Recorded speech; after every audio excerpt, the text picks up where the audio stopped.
Hello everyone and welcome to my channel, and today I'll be reading Furina Listener by me, so let's get into it. The ground halls of Fontaine's Opera Because shimmered with their usual splendor. You walked alongside Furina, who was in the middle of recounting some dramatized tale, her voice lilting and expressive as she gestured gently. And then, naturally, I delivered the most brilliant line, she declared, turning to you with an expectant smile, waiting for your inevitable praise. You chuckled softly. Of course you did, Furina. What would Fontaine be without Furina de Fontaine's dramatic flair?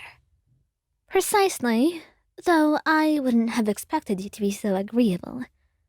You usually have something to say about my embellishments, she replied, although she was smiling, and he smirked but did not respond.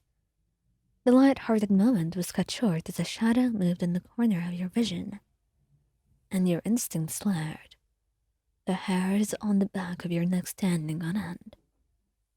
Before you could fully process the danger, the sound of a blade slicing through the air broke the serene ambience. A hooded figure lunged from the shadows, a dagger aimed straight for Furina. "Furina, get down!" you yelled, pushing her aside and slipping between her and her assailant.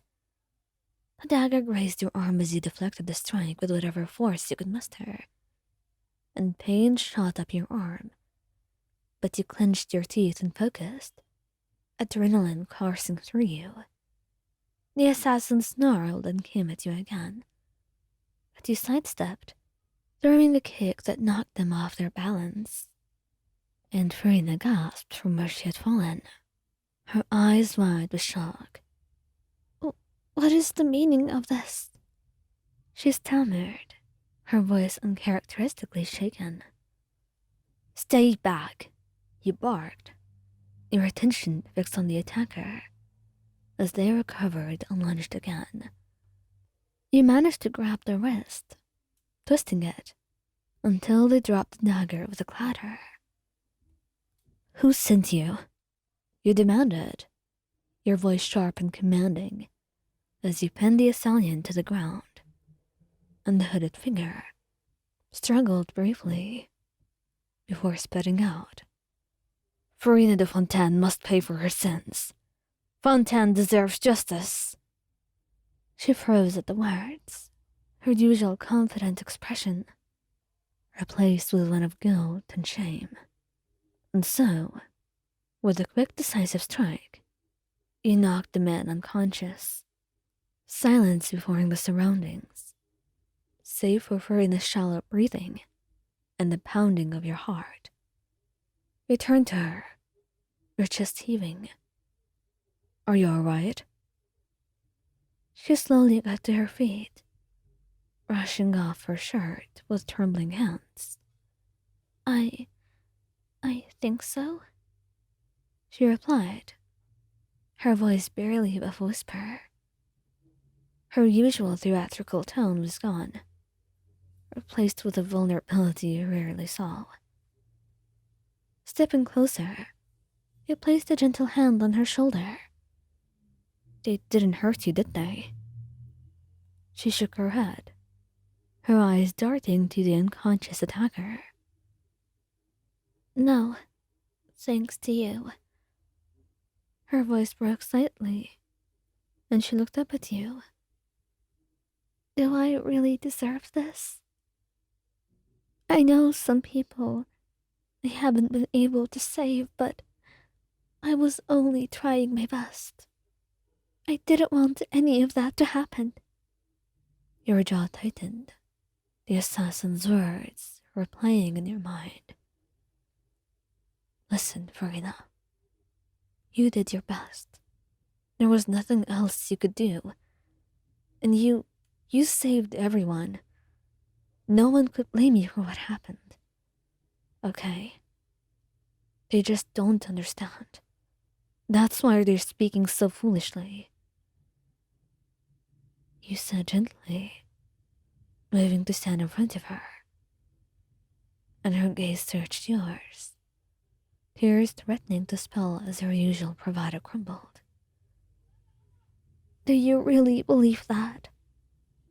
She asked, her voice so fragile that it almost broke your heart. And you cupped her face with both hands, forcing her to meet your eyes. Of course I do, you said firmly. You're more than the Hydro Archon. You're someone who cares deeply for your people, even if you don't always show it the way they expect. Even if you had to lie to do it. And you're someone I love. You're a star in many people's hearts, and you will always remain that way. Her breath hitched at your words, and she reached up to grasp your wrists. You saved me. You risked yourself for me. And I'd do it again, and again, as many times as it takes, if only to just keep you safe. A tear slipped down her cheek, and she laughed softly, though it was tinged with sadness. You're too good to me. I'm exactly as good as you deserve, you said, with a small smile, leaning forward to press a gentle kiss to her forehead, and she leaned into your touch, her shoulders sagging as the tension began to leave her body. Thank you for being here, for protecting me. Always, you promised, pulling her into a protective embrace. No one will hurt you, not while I'm around. The two of you stood there for a while, the attacker forgotten, as the weight of the moment settled between you. Furina may have been the Hydro Archon at one point, but right now, she was just her, a person, someone who had placed the safety of her people above her own, time and time again, with no credit to show for it.